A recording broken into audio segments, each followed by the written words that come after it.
신의 한 수의 구독, 좋아요, 알림 방법입니다. 보실 영상을 눌러주세요. 아래의 구독 버튼을 눌러주세요. 그럼 종 모양이 나옵니다. 그 종 모양을 눌러주시면 신의 한 수의 새로운 영상들이 알림이 울립니다. 그리고 엄지척 좋아요 버튼을 눌러주세요. 여러분의 구독, 좋아요 버튼은 신의 한 수에 큰 힘이 됩니다. 댓글로 여러분의 많은 의견도 듣고 있습니다. 응원의 댓글도 부탁드립니다.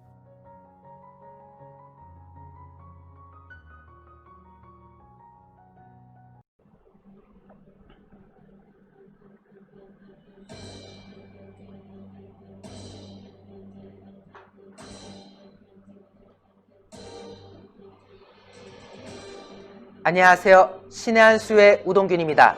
4월 15일 총선이 열리는 날입니다. 대한민국 국회의원들이 뽑히는 이날, 많은 분들께서는 문재인 정권을 심판하는 심판의 날로 만들어야 된다라는 이야기들을 하고 계십니다. 맞습니다. 비단 국회의원들 몇 명 뽑는 그런 선거가 아닙니다. 이번 총선은 대한민국의 명운이 걸려있는, 대한민국이 미래가 어떻게 될지 그것을 정하는 선거가 된다라는 이야기들도 많이들 하십니다. 그래서 오늘은 이와 관련된 이야기를 조동근 바른사회시민회의 공동대표님 모시고 이야기 나누도록 하겠습니다.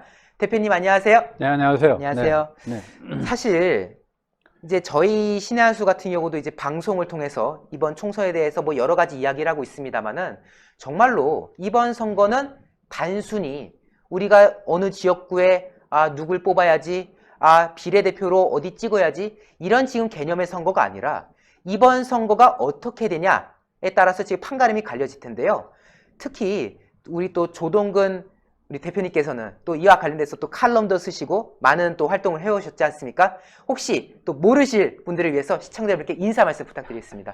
네, 안녕하세요. 명지대 경제과 명예교수고요. 그 다음에 소개받은 대로 바른사회 시민회의 공동대표입니다. 네. 네, 지금 조 대표님하고 저희가 이렇게 또 여러 가지 현안에 대한 이야기를 나눌 텐데요. 이왕 총선 이야기를 하게 된 만큼 먼저 그 부분부터 좀 짚어보겠습니다. 이번 총선, 지금 뭐 많은 분들은 당연히 이제 우파가 승리를 해야 된다라고 생각하고 계시지만은 지금 그래도 저희가 이런 생각을 좀 해봐야 될 것 같아요. 좀 끔찍한 생각일 수는 있는데 만약에 이 문재인 정권 집권 여당이 민주당이 압승을 하는 상황이 벌어진다면 이 대한민국 어떻게 될 것 같다고 보십니까?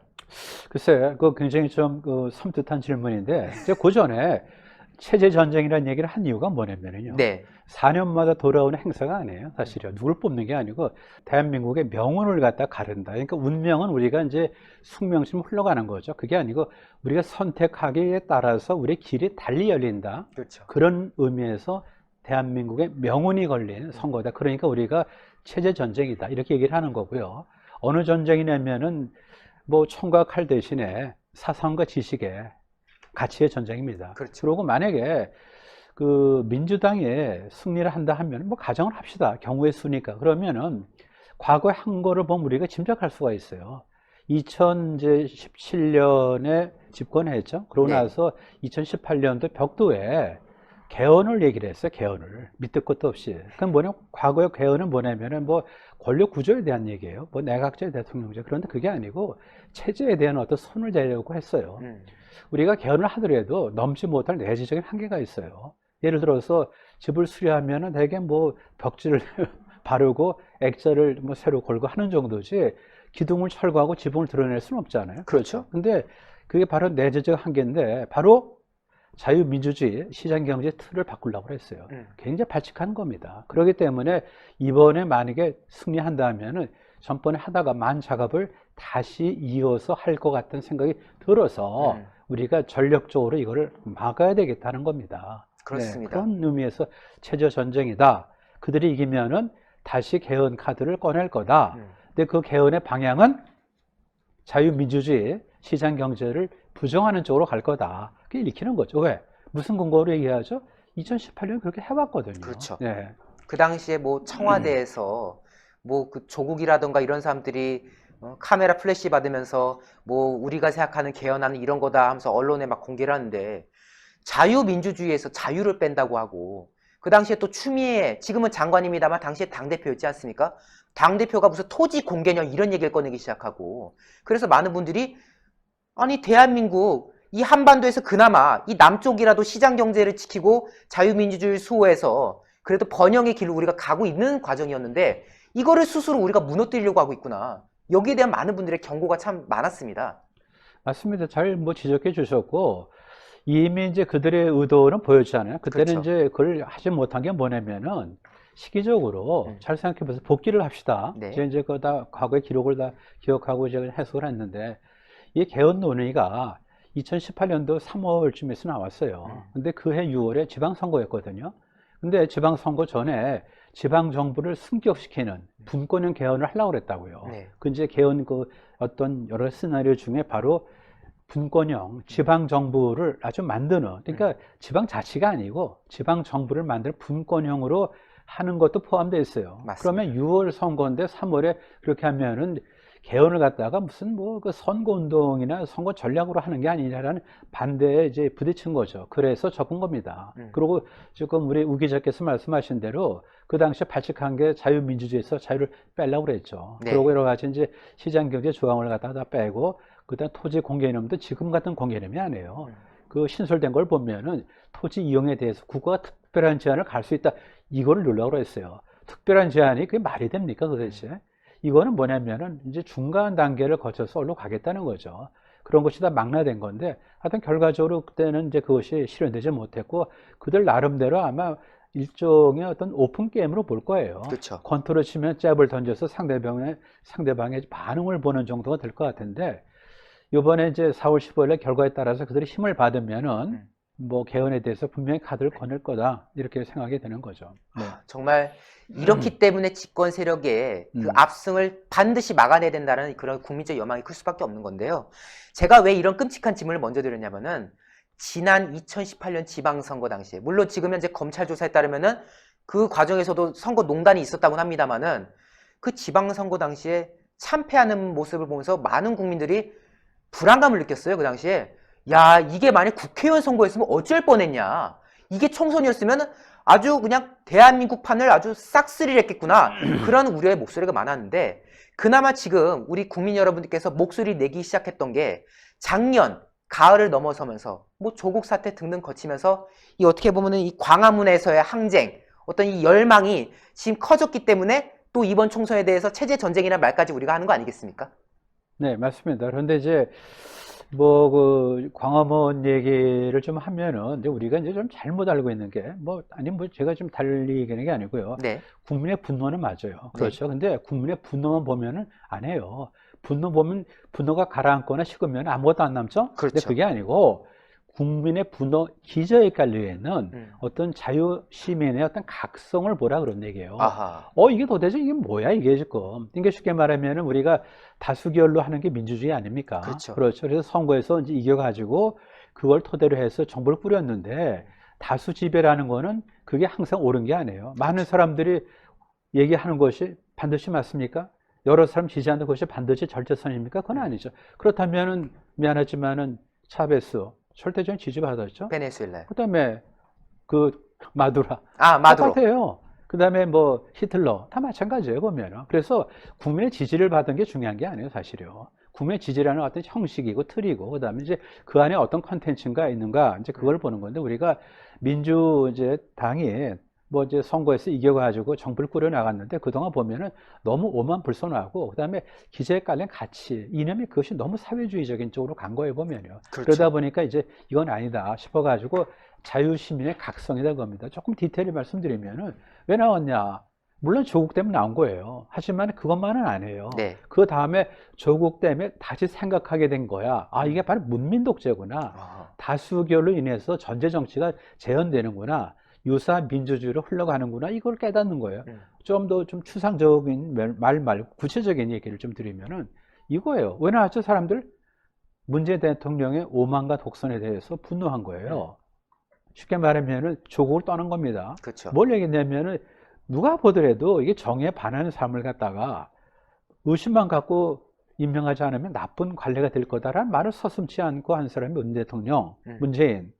그 다음에 그거는 그렇다 치더라도 더 심한 게 뭐냐면은 조국이가 스스로를 자기는 자유주의자면서 사유주의자라고까지 한 사람을 게이트키퍼죠. 그러니까 법무장관의 체제를 지키는 문직이에요.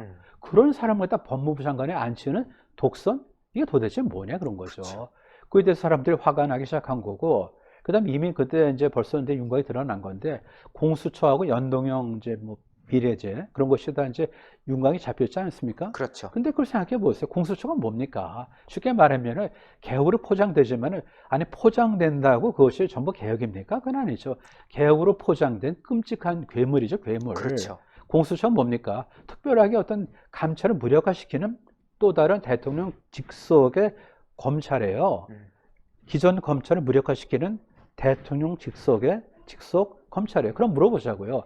공수처 그렇게 맞는 제도로 하면 OECD 많은 나라들이 공수처법을 통과시켜서 공수처를 일단 운행하겠는데 그런 나라 한번 대보시라고. 없어요 지금. 그건 뭐냐면 개혁으로 포장을 했지만은 그 당시에 윤석열 검찰이 이제 청와대를 치고 들어오기 때문에 이 검찰을 그때 무력화시키기 위해서 또 다른 견제 기구를 만든 겁니다 지금요. 그걸 가지고 무슨 별 얘기를 다 하는데 말이 안 되는 거고. 또 하나 보면은 현재 선거구를 보면은 이제 소선거구제가 맞지 않습니까? 맞습니다. 그 대신 또 정당을 또 찍기 때문에 대표성과 비례성이 잘 조화되고 있어요. 네. 그럼에도 불구하고 왜 연동형 비례제라는 그걸 만들어서 그게 난수표 같은 걸 하냐 그거예요. 그게 뭐냐면은 결국은 이제 조그만 이제 군소 여당이 많잖아요. 따라서 연립 정부를 만드는데 그들의 도움을 받아서 영구집권을 하겠다라는 것이 그 안에 숨어 있는 거라고요. 그렇죠. 그러면은 보자고요. 더불어민주당은 검찰을 견제하기 위해서 공수처를 만들면 좋아요. 그 다음에 조그만 꼬마 민주당은 뭐냐면은 연동형제를 통해서 자기의 비례성을 더 차지하면 좋아요. 따라서 두 개의 이해가 맞아떨어진 거예요. 맞기환. 이걸 줄 테니까 저걸 다워. 그렇게 된 거죠. 그게 말이 됩니까 도대체 그게? 공수처법을 통해서 우리가 발전합니까? 공수처법을 통해서 민간의 또는 개인의 삶의 질이 개선됩니까? 전혀 안 해요. 전혀 안 해요. 그렇죠. 쉽게 말하면 그들의 집권 기반을 갖다 공고화 내지 영석화하는 수단으로서 그런 얘기를 하고 이걸 개혁이라는 포장을 한 거죠. 그런 곳에 사람들이 깨닫기 시작한 거예요. 아 이건 아니구나 도대체. 대통령 들어오더니 뭐 행정부는 그렇다 치더라도 입법, 사법, 언론까지 그걸 지배하고 그렇지 않습니까? 그다음에 이제 검찰은 독립기구입니다. 그죠? 법무부 장관의 어떤 무슨 지휘를 받는 게 아니에요. 그렇죠. 독립기구예요. 물론 법무부에 속해 있지만 그래서 그걸 무력화시키는 거 이런 것이 너무 위험하다 싶어갖고 아 이건 아니다 싶어갖고 사람들이 나온 것이 그것이 10월 항쟁이에요. 그렇죠. 제발 오해하지 마세요. 조국이 미워서 나온 것도 있지만 그거는 아니에요. 이걸 통해서 계기가 된 거죠. 뭐죠? 아 이게 문재인 정부가 잘못 가고 있구나. 우리 그동안 생업에 바빠서 놓쳤구나. 이걸 깨달아서 대한민국을 바로잡으려면 뭔가 조그만 힘이지만 힘을 모아야 되겠다 해서 나온 거라고요.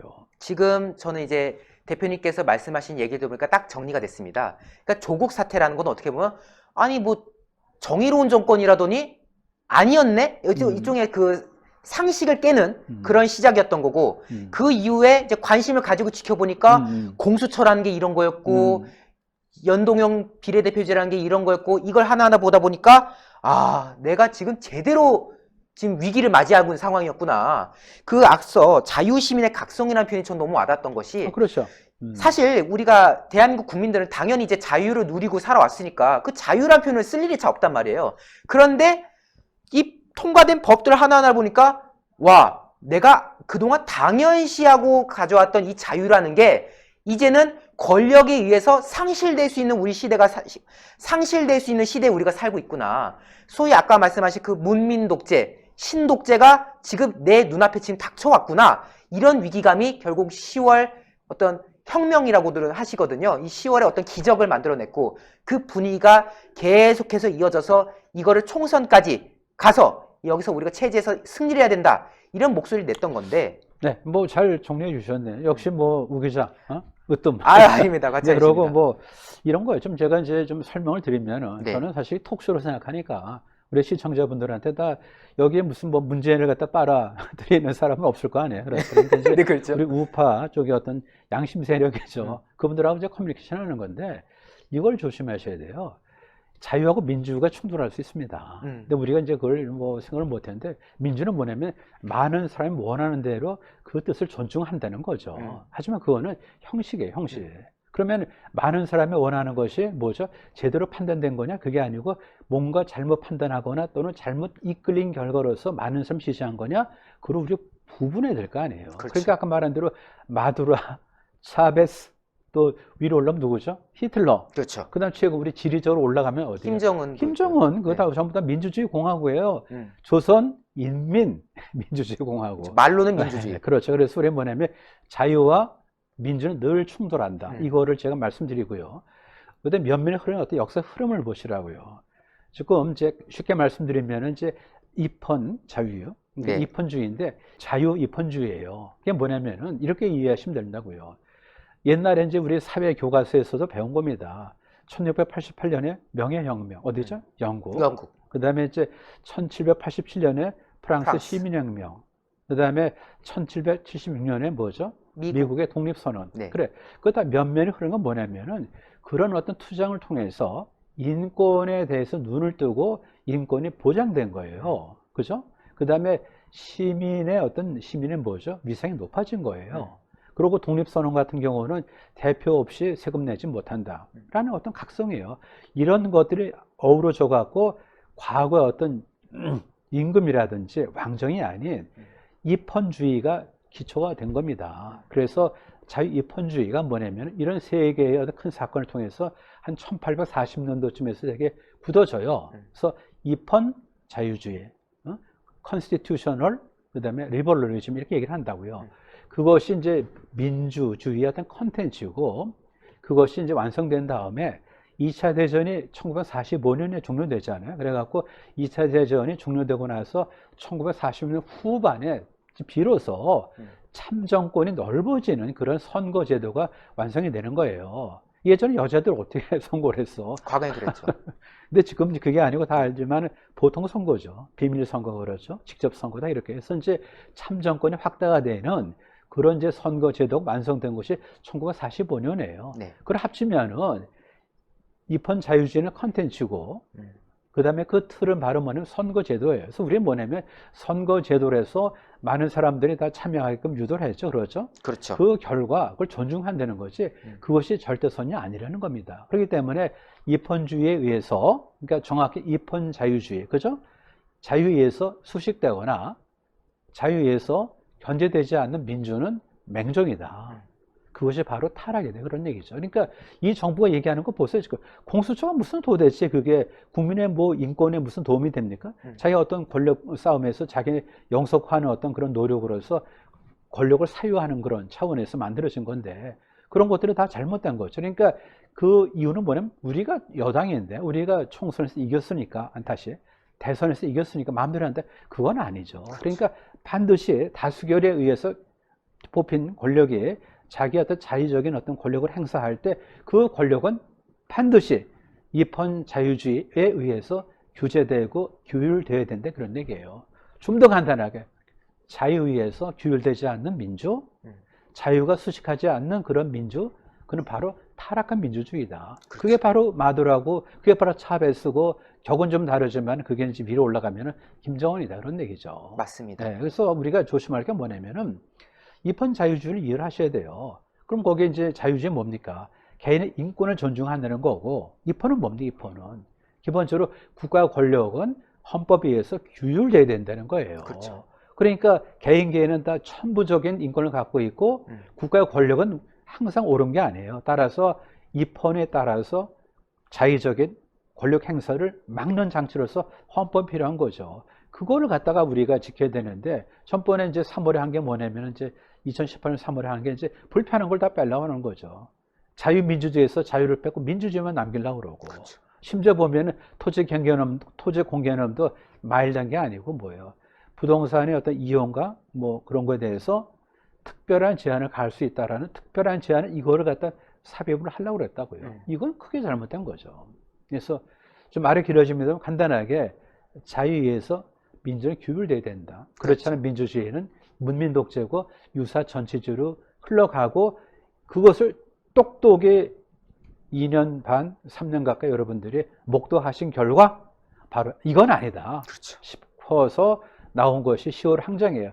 조국 때문에 나온 건 아니에요. 물론 그것도 일부가 있겠지만은 그래서 자유시민의 각성, 자유의해서 민주가 통제되지 않았을 때 그 비극을 보지 않았습니까? 그렇죠. 그것 때문에 나온 거예요. 맞습니다. 네, 그렇죠. 결국 이 민주주의는 당연히 소중한 가치지만은 그것은 자유가 전제될 때, 자유가 공존할 때 당연히 이루어져야 됩니다. 민주주의만 있으면은 그게 결국 다수결의 행포다 뭐다 해가지고 어떻게 보면 드루킹이나 다 그런 거거든요. 그렇기 때문에 그것을 막기 위해서 이번 선거가 바로 체제 전쟁이다 라는 꼴을 하시는 겁니다. 네네. 자, 그런데요. 이 체제 전쟁에 어떻게 보면 선봉을 역할해야 될 것이 또 자유한국당입니다. 물론 앞으로 통합 과정이 있겠습니다만은 자유한국당에서 지금 어쨌든 이 민주당에 대항해서 거기에 대한 대안을 제시하고 또 어떤 좋은 면모를 보여줘야 되는데 우리 대표님께서는 지금 자유한국당의 이 과정 어떻게 보고 계시나요?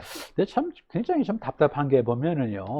서로 비슷한 무기 갖고 싸우면 안 돼요. 뭐냐면은 여기저기는 전혀 다른 생각을 하고 다른 얘기를 해야 되는데 비슷한 얘기를 한다고요. 뭐 인재를 영입한다 하면은 무슨 연예인 같은 사람을 자꾸 그러는데 그런 게 아니거든요. 바꿔 말하면은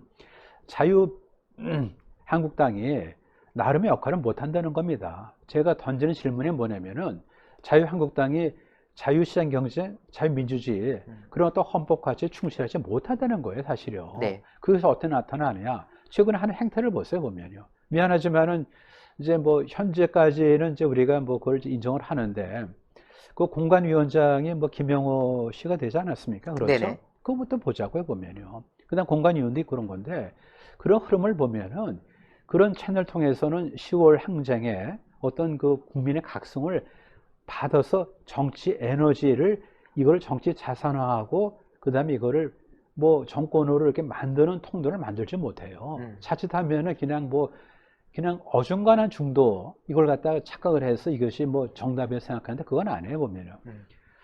김영호 그 공관위원장이 좀 한 얘기를 제가 인용을 할게요. 제가 꾸민 게 아니고 그냥 네네. 인용을 하는 건데 제가 그 얘기 듣고 좀 너무 충격을 받아가지고 사실 좀 순간적으로 좀 피가 거꾸로 솟는 그런 느낌이었는데 예. 왜냐하면 무슨 얘기를 하셨냐면은 지금이 때가 어느 때인데 진보니 보수니 그런 타령 아니야. 그 진영 논리 아니야. 이런 얘기를 하셨어요. 어허. 그 중도로 가는데 그걸 듣고 조심하세요. 우리가 자유민주주의, 시장경제 이런 걸 담는 모든 어떤 자유주의, 보수주의가 이것이 진영 논리가 아닙니다. 그렇죠. 그게 어떻게 진영 논리예요? 진영 논리는 뭐냐? 쉽게 말하면은 패거리예요. 어떤 주장의 합리성과 그 다음에 어떤 정당성을 따지는 게 아니고 그 주장을 누가 했지? 우리 편에 했어? 네 편에 했어? 그걸 따지는 거예요. 그러다 보니까 뭡니까? 그것이 바로 패거리주의나 마찬가지죠. 그러면 자유주의, 보수주의가 패거리입니까? 그건 아니에요. 인류 역사를 통해서 보면은 그 자유주의를 우리가 실현하기 위해서 그 많은 피를 흘렸는데 그걸 갖다가 무슨 패거리라든지 또는 뭐 진영 논리를 몰고 가는 거는 너무 화가 나는 거죠. 그 다음에 또 그 중도 통합도 좀 얘기를 좀 하자고요. 네네네. 제발 좀 착각하지 마세요. 이겁니다. 뭐가 떠오르죠? 많은 사람들이 상처를 받는 게 집토끼, 산토끼예요. 그러니까 이제 뭐 자유한국당에서 집토끼는 그냥 늘 그 자리에 있는 거야.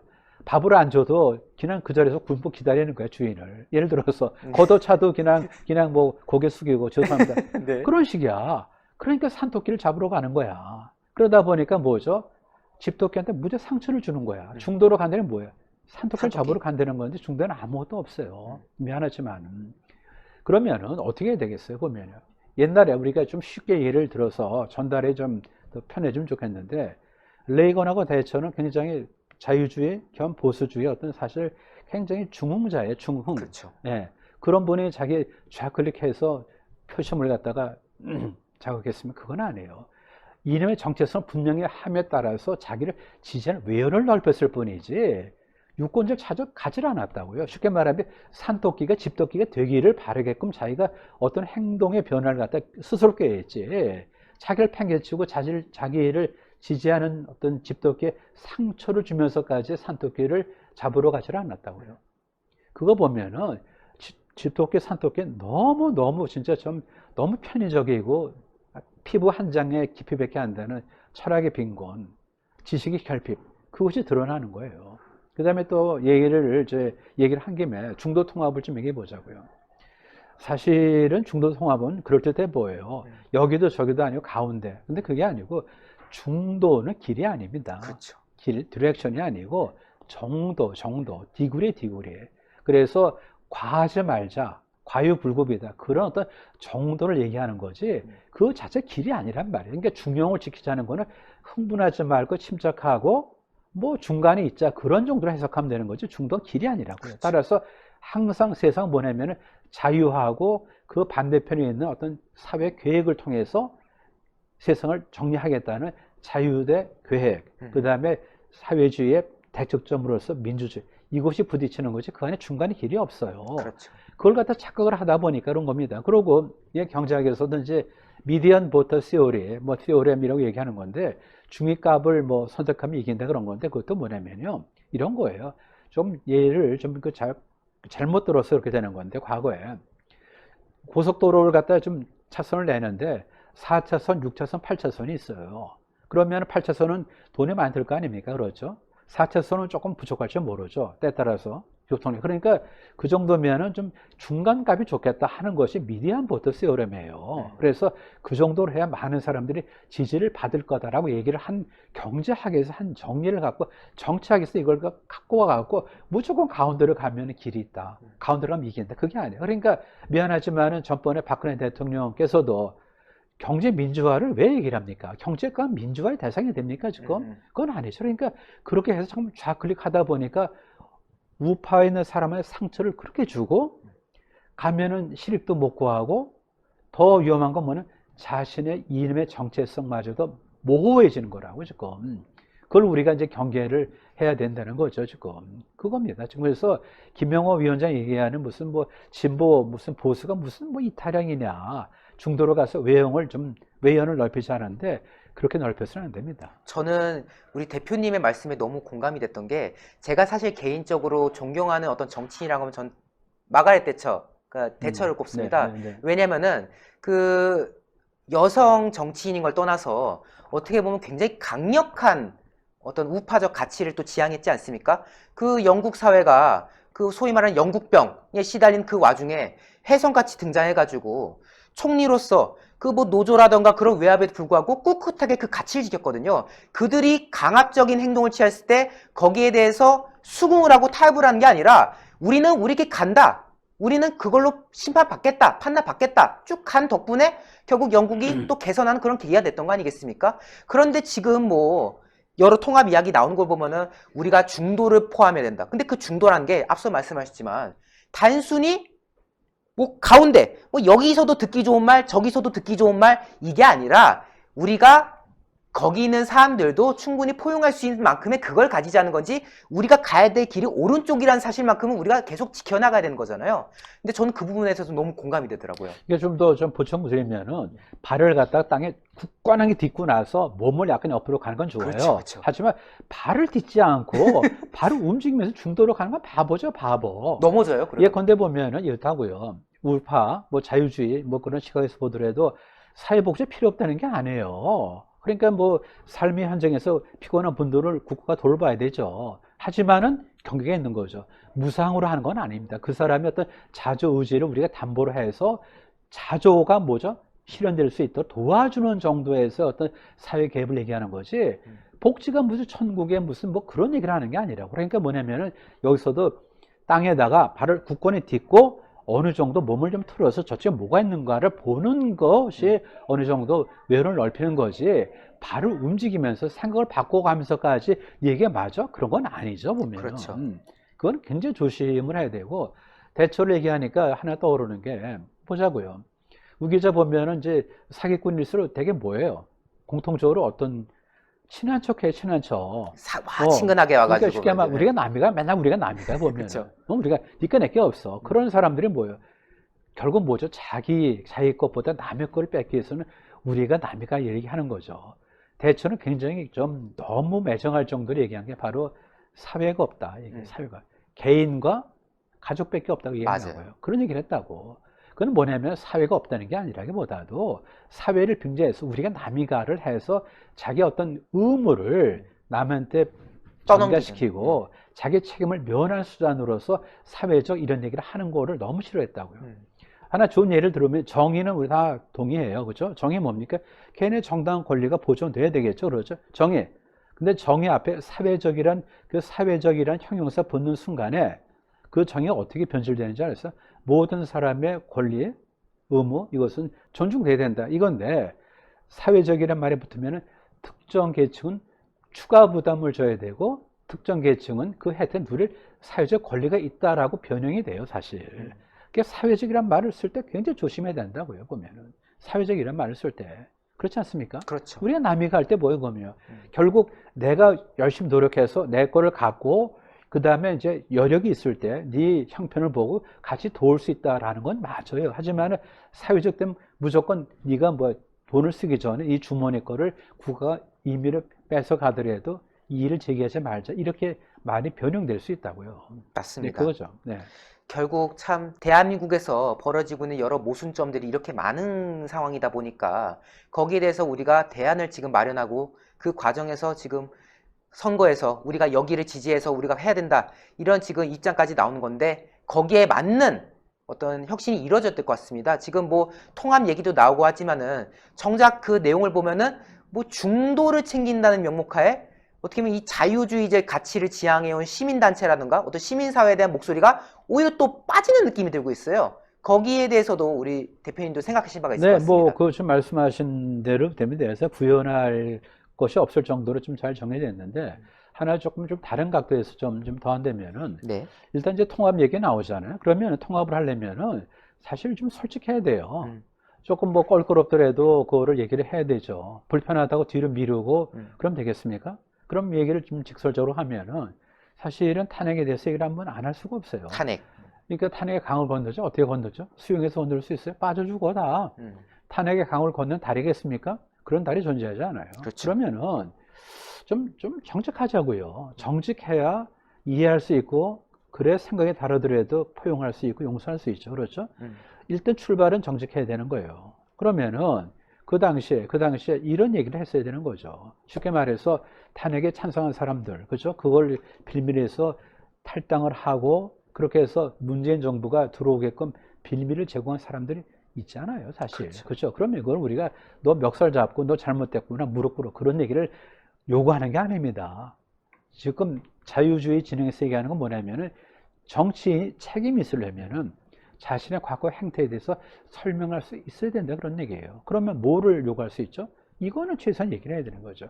의도하지는 않았지만은 그때 사실 사회 분위기 등등을 해서 충분히 침착하지 못해서 원한 건 아니고 의도하지 않았지만 결과적으로 정적에게 집권의 빌미를 준 것 같은 생각이 든다라는 성찰이 지금 된다. 이 정도는 얘기를 해야 돼요. 그래 그걸 토대로 해서 뭉치는 거지 자기한테 불편하다고 입도 그냥 올리지 못하게 하고 그렇지 않습니까? 입에도 못 올리게 하고 그러면 쉽게 말해서 지금 뭐 유승민, 하태경 뭐 그런 다 뭐야 도대체 그게 그러면은 뭐 복당을 하는 것이 통합입니까? 아니 복당하는 게 무슨 통합이에요 그게 탕자가 돌아왔는데 그냥 들어왔어 그럼 그냥 가만히 계세요 거기에 스테이 돼요 가만히 계시란 말이야 거기에 근데 뭘 갖다 무슨 뭐 개선 장군이야 도대체 걸 끌어안는 게 통합입니까? 통합이라는 얘기를 하지 마세요. 통합이라는 얘기가 아주 더러워집니다. 통합은 무지 조심스러워야 돼요. 쉽게 말하면은 아주 거친 얘기를 갖다 우리가 뭐죠? 미워하는 이제 그런 거로 통합에 쓰일 수 있고 미안하지만 돌아온 탕자는 탕자일 뿐이고 그들이 합류를 하려면 최소한 이런 멘트가 필요하다는 거죠. 의도하지 않았고 사실은 뭐 그렇게 좀 될지 몰랐지만 결과적으로 신중하지 못한 결과 이렇게 됐다라고 성찰한다. 이걸 해야 돼요. 그거를 해야 우리가 같이 하나가 될 수 있는 거죠. 그 다음에 또 하나 이거를 조심하자고요. 통합과 분열을 한번 잘 구분해 보세요. 분열하고 통합은 지금 뒤죽박죽이야. 지금 이제 통합에 대해서 얘기하는 사람들은 과거를 묻지 말자. 과거를 묻지 말자. 왜 안 물어요? 과거를 따지자는 게 아니야. 하지만 과거의 행태에 대해서 설명을 하라는 요구할 수 있죠. 그죠? 과거를 묻지 않겠다. 묻지 마라. 이런 거고. 사소한 뭐 차이는 다 덮고 넘어가자. 그런 얘기를 하는데, 그러면 등치 커져요, 커져. 그렇지만 그 안에 뭐가 없어요. 백본, 중심이 없다고요. 그렇죠. 그러면은 포식자가 아닌 피식자에 지나지 않은 초식 동물밖에 안 되는 거야, 지금. 차라리 명수는 적다 하더라도 진짜 대한민국에서 우리가 왜 이렇게 진짜 흘러 여기까지 왔는가를 통렬하게 성찰을 하고 나서 우리가 이렇게 방향 전환을 해야 된다. 그 방향 전환의 근거가 뭐냐? 자유민주주의 시장 경제를 우리가 부둥켜 안고 우리가 한번 다시 댐을 세워보자 라는 어떤 그런 의미에서 통합의 기초가 마련돼야 되지, 이해 타산적으로 자기 편에 들지 않은 분열이고, 좀 더 얘기를 좀 뭐 시청자분들한테 얘기를 뭐 이렇게 거칠게 할 필요는 없지만은 얘기를 정확히 할 필요는 있는데, 예를 들어서 지금 뭐 자유통일당이 좀 창당됐잖아요. 네. 많은 사람들이 분열이라고 그래. 그 분열이라 하는 사람을 좀 몇 면을 보세요. 쉽게 말하면 자유한국당, 한국당과 복당하는 사람들, 자기 편에 쓰지 않은 분열이야. 그게 아니지. 자기 편에 쓰면은 통합이고, 이 통합하는 세력이 어디에 속한지도 모르고 통합만 하면 통합이고, 자기 통합에 반대했으면 분열, 그렇게 얘기하면 안 되는 거죠. 미안하지만 이미 분열은 뭐냐면 하태경과 유승민, 뭐 김무성 이런 사람에 의해서 이미 분열의 씨가 심어졌고, 분열이 다시 그것이 봉합되지 않은 상태에서 과거를 묻지 말자고 한 것이 그게 통합이 됩니까? 그게 되냐고요? 그게 아니잖아 지금. 그러면은 뭐 김문수 지사가 이제 예를 들어서 당을 하나 새로 만들어서 그러면 이제 n분의 1로 하면 분모가 커지니까 일은 고정됐으니까 몫은 줄겠죠. 하지만은 그게 사실은 뭐예요? 있는 범위 내에서 정체성 전쟁을 하다 보니까 이렇게 나온 거지, 이게 분열이 아니에요. 제발 분열과 통합을 함부로 지 멋대로 좀 입맛대로 쓰지 마시라는 거라고. 자기한테 맞으면 통합이고 아니면 분열, 이런 얘기 제발 하지 마시라고. 지금 이미 분열은 씨가 심어졌고, 그 분열의 어떤 뭐랄까 부역자들은 아직도 과거에 대해서 설명하지 않습니다 지금요. 우리가 그걸 했을 때 통합할 수 있고 용서할 수 있고 같이 갈 수 있는데, 그걸 왜 뒤로 밀어? 역사평가에 맡겨요? 역사평가도 역사가 뭐가 이렇게 전지전능하다고. 그러니까 그건 뭐냐면은 역사평가에 맡기자는 거는 좀 뒤집어 보면은 좀 골치 아프고 그러니까 뒤로 미루자를 달리 표현한 거나 마찬가지예요. 그러니까 그렇게 함부로 얘기하지 말고. 그래서 옛날에 어떤 통합의 어떤 저의 요소가 되는 어떤 분열주의자들, 그 사람 성찰이 전제가 돼야 통합된다. 그래서 좀 더 좁히면은 탄핵에 강을 건너지 않으면 말이 안 되고, 탄핵에 대해 성찰한다라는 그런 사실 자기 어떤 고해성사, 그런 용기가 있을 때, 고해성사가 그게 비겁한 겁니까? 아니에요. 고해성사만큼 거룩한 것도 없고 용기 있는 것도 없어요. 그런 용기와 지혜를 가진 사람이 사실 자기를 그대로 드러냈을 때 우리가 어깨를 다시 껴안을 수 있는 거지, 무조건 뒤로 미루고 내가 싫고 불편한 거는 묻자, 작은 차이는 그건 아무 중요한 게 아니야, 이러면 어떻게 되겠어. 그런 정치공학적인 사고를 하지 마시고 좀 순수한 어떤 보석 같은 생각을 하자고요. 맞습니다. 결국 우리가 뭐 지금 총선이 앞둔 상황이긴 하지만은 그래도 우리가 좀 더 용기를 내고 또 좀 더 솔직하게 나설 때 국민들이 그것을 또 받아들여서 또 하나가 된 그 미랄이 되는 거 아니겠습니까? 거기에 대한 우리 대표님의 사실 따끔한 지적입니다. 이거 정말 정치권에 계신 분들이 너무나도 새겨야 될 말이라고 저는 판단이 되어지고 있습니다. 자, 마지막으로 이제 우리 시청자 여러분들께 또 마무리 말씀을 해주셔야 될 것 같아요. 지금 어쨌든 저희의 오늘 이 대담의 핵심은 총선은 체제 전쟁이다, 이거였지 않습니까? 네. 마지막으로 우리 시청자 여러분께 이번 총선이 가지고 있는 비중, 어떤 중요성 한번 또 피력해 주시면 좋을 것 같습니다. 올해가 2020년이죠. 2020 그렇죠? 네. 이런 숫자 배열은 평생 안 옵니다. 그렇죠. 그렇죠. 그래서 이제 2020의 4월인데 지금 이제 그 국회의원 선거 뭐 그렇게 보지 마시고 여태까지 이제 표류해서 우리가 지금 자칫하면은 그야말로 떠밀려서 그냥 아주 그냥 전락할 수가 있는, 그 다음에 마지막으로 혼신의 힘을 다해서 유턴을 해서 나라의 방향을 다시 잡을 수 있는 그런 게 바로 4월 15일이에요. 맞습니다. 그렇기 때문에 이거는 국회의원 선거를 뭐 하는 장치로서 그런 총선이 아니고 대한민국의 명운을 가려는, 운명이 아닙니다. 운명 우리가 숙명으로 우리가 순응해야 되는 그게 아니고 선택에 따라서 다른 길이 열리는 명운이 갈리는 그러한 이제 체제 전쟁이다 겁니다. 그래서 우리가 누굴 찍어야 되냐, 그게 중요한 게 아니고 어떤 세력을 우리가 밀어야 되냐, 그 바로 뭐냐면은 자유에 의해서 수식되지 않은 민주를 신봉하는 쪽은 반드시 유사 전체주의로 간다. 그렇습니다. 문민 독재로 간다. 그렇습니다. 가짜 민주주의다.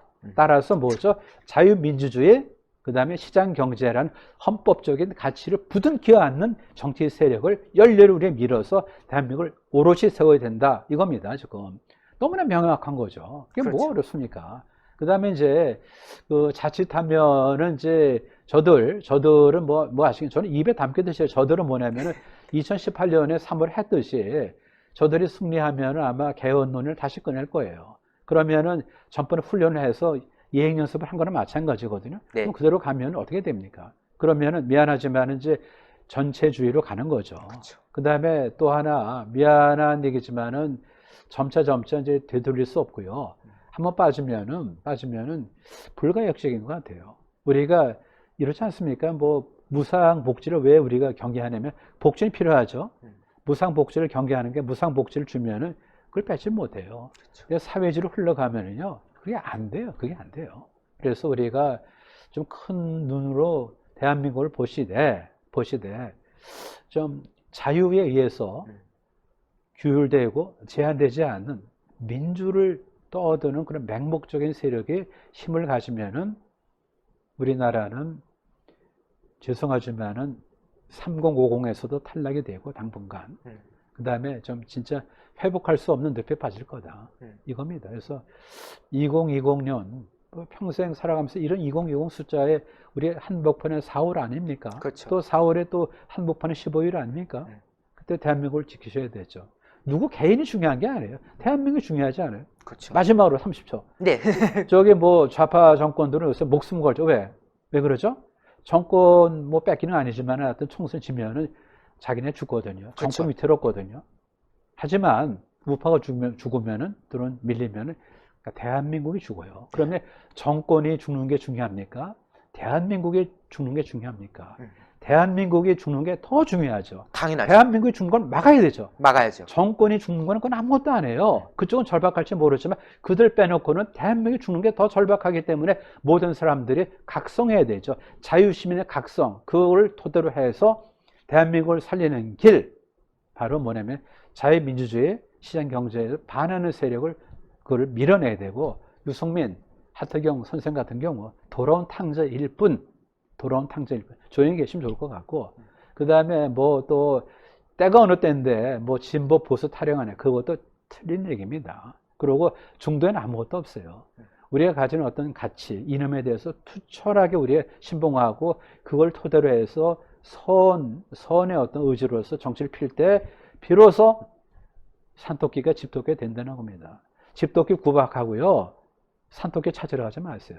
우리가 가정사에서 마찬가지. 가족을 버리고 어디 가서 누굴 구합니까? 그게 패가 망신하는 거죠. 그렇죠. 그렇죠. 굉장히 좀 시니컬한 얘기 됐는데 그 유머로 받아들이시고, 예. 집토끼, 산토끼보다 훨씬 중요합니다. 예. 네. 오늘 진짜 교수님 네. 말씀을 지금 40분가량 저희가 방송했는데 전혀 그게 길다는 느낌이 들지 않을 만큼 너무나도 저는 솔직히 말해서 속이 시원한 약간 그런 방송이었던 것 같습니다. 아유, 뭐 40분이 좀 기네요. 아유, 기니까 좀 근데 뭐 네. 좀 줄이시고. 아유, 근데 너무 속이 시원했습니다. 진짜 아마 지금 저희 방송 보시는 시청자 여러분들께서도 네. 아우 맞는 말이야 아마 이랬던 것 그래서 같아요. 좀 이러면 좋겠어요. 좀 아까 이제 뭐 말할 기회가 없었는데 예전에 좀 자주 나왔는데 근데 좀 자주 나올게요. 자주 나와서 오늘은 좀 뭐 그냥 한 번에 나오다 보니까 간만에 나오다 보니까 말이 좀 길어졌는데 좀 끊어가지고 한 10분, 15분 단위로 해서 이렇게 좀 하나씩 이렇게 간단한 어떤 매뉴얼을 갖고 좀 설명을 좀 드릴게요. 네, 너무나도 좋은 기회일 것 같습니다. 네, 오늘 정말 총선과 관련해서 여러분들께 아주 중요한 메시지가 전달된 것 같습니다. 모두가 4월 15일 날은 대한민국을 살리는 날이 될 수 있도록 함께 해주셔야 될 것 같습니다. 조동근 대표님 오늘 나와주셔서 너무나도 감사합니다. 감사합니다. 감사합니다. 네, 시청자 여러분들, 우파, 자유주의 참 중요한 가치입니다. 대한민국의 근간 아니겠습니까? 한반도가 위기에 있을 때 그나마 남쪽이라도 시장경제를 택하고 자유민주주의적 가치를 수호해서 오늘에 이르렀는데 이거 지금 누가 망치고 있습니까? 바로 집권 세력, 문재인 정권 아닙니까? 헌법을 바꾸려고 하고 그리고 이번 총선에서 저들이 압승한다면 아마 그것을 실행하려고 할 것입니다. 그거 막아야 됩니다. 정권을 무너뜨리고 대한민국을 살리는 날이 바로 4월 15일 총선입니다. 모두 심판에 함께 해주셔야 될 것 같습니다. 저희 신의 한 수도 그 자리에 함께하고 있는데요. 영상 저희 지금 보고 계신 분들 추천, 엄지척 꼭 해주시면 좋겠고요. 구독 안 하신 분들은 저희 신의 한 수 구독자로 함께 해주시면 좋겠습니다. 댓글로 많은 응원 성원 부탁드리고요. 앞으로도 저희 신의 한 수는 대한민국 살리는 방송 이어나가는데 최선을 다하겠습니다. 여러분 대단히 감사합니다. 감사합니다. 예, 감사합니다. 네.